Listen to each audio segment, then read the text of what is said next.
Hey man, reading this stuff, man, with Jamie Foxx, man, this is some hilarious stuff. This is some hilarious stuff because once again, like I said in previous videos, we got to document this stuff, man. Because like I said, this Me Too movement, this Me Too culture, this oh well, you know what? Hey, I need to find some way to get some money. This stuff is just getting it's getting crazy, right? George Foreman, right? Women gonna come out on this man 50 years later. Right? Same thing with Bill Cosby. Right? Now you have Diddy. Now, I really believe Diddy did what he is accused of. But you still wait, I don't know, 8 years, 20 years to say something. Why? Right? Why? Because now this man, once again, is going out here destroying other lives and messing other people's lives up. And once again, we just sit here and just allow it to happen because guess what? Hey, we have a healing process. We gotta heal. We gotta heal. Even if it means taking 50 years, even if it means removing all of the evidence, right? Because once again, the longer you wait, the less evidence you have, right? And it seems like men, women who go through this situation, they just don't know or they just do not care. They don't know or they just do not care. And then we fast forward where we get into the time, man, where some years done passed, and now you sitting over here saying something, and you're trying to force a lot of your women trying to force men to automatically believe it, which is why we have the movement believe all women.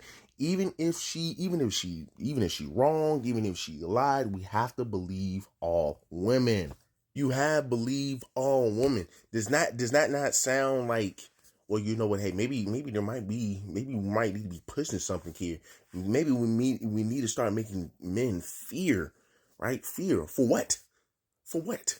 Right? Most of your men are not going around here doing this. But in order to put in order to put a cap on this, you gotta say something when it happens. You gotta say something when it happens. But no, we are living in a time where everybody loves clout. We gotta chase. We gotta clout chase. I ain't gonna read all of it, but pretty much it was saying that around 1 a.m., the plaintiff friend asked Jamie if he'd take a photo with her and the plaintiff. She claims he said, "Sure, baby, anything for you." And he seemed intoxicated at the time. So, if he seemed intoxicated at the time, wouldn't common sense to tell you, hey, well, you know what? Maybe I shouldn't be around this person. Maybe I still shouldn't be. Because look, just because you see him on the internet, just because you see him on TV, just because you see him on TV shows doesn't mean he's a great person.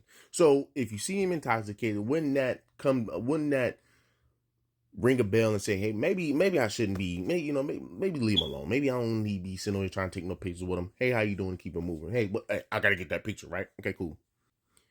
She claims she took more photos and commented, "Wow, you have that supermodel body. You smell so good." And told her she looks like Gabrielle Union. Right. So then it also goes on to say, of course, it's going to say Jane Doe. Women can sit up here, man, and accuse men all day, and they will never bring up the woman's name unless it's she somebody like Cassie, or unless it's she, puts her name out there. But like I said, this stuff is just ridiculous. So then it says Jane Doe claims Jamie pulled her by the arm to the back area of the rooftop when he allegedly placed both hands on her wrist, moved them under the table, and started rubbing her breast. She claims she attempted to step away and noticed a security guard and others who saw that happen, but they chose to walk away. They chose to walk away. I'm sitting there like, well, this is crazy. Like, this is freaking crazy. This is crazy. So then it goes on to say, in the docs, the plaintiff claims Foxx then allegedly slid his hands down into her panties and put his fingers on and in her vagina and anus. She says her friend came over and saw what was happening, and then Jamie stopped touching her. She claims she was injured and had to undergo medical treatment. She claims she was injured and had to undergo medical treatment and suffered pain, suffering, and emotional distress as a result of the sexual AS, abuse, and battery, right? Okay, and like I said, it's just getting wild and wild every single time.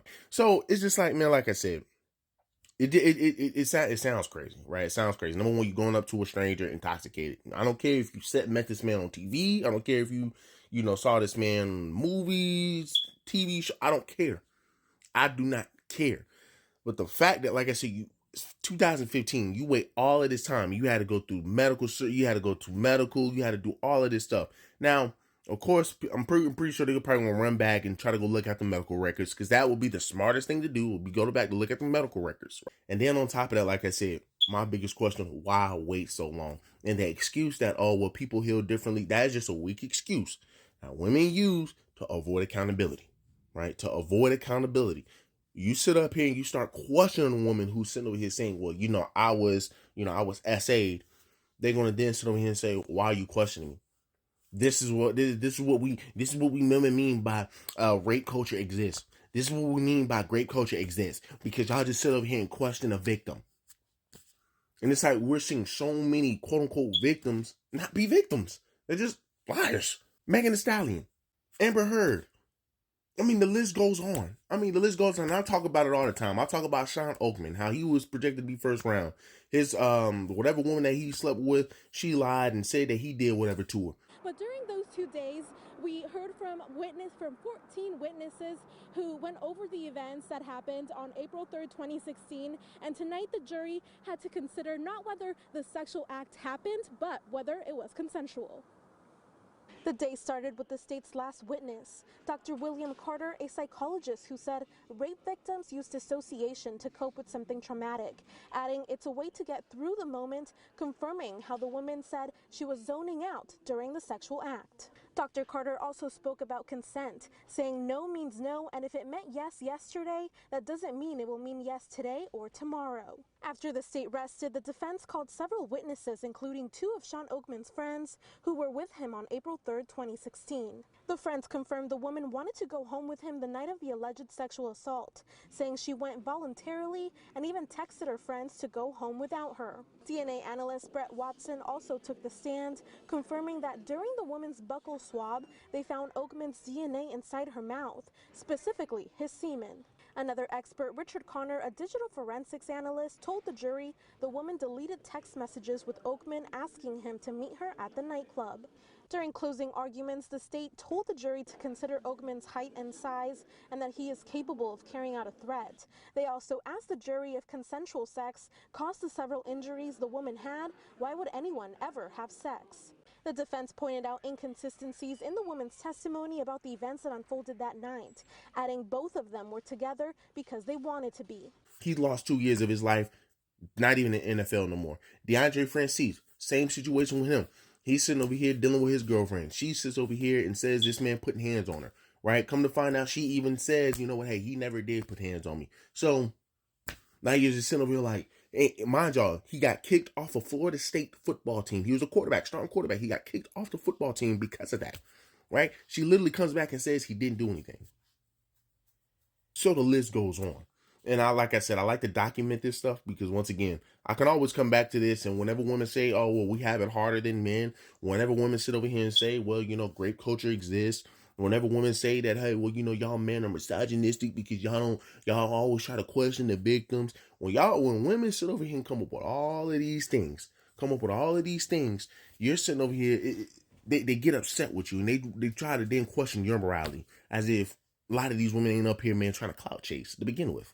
Right, not trying to destroy a man's career to begin with. So that's my only thing, man. But like I said, some of the things, man, that she's trying to accuse this man of, it's outrageous. And my only thing is, give us proof.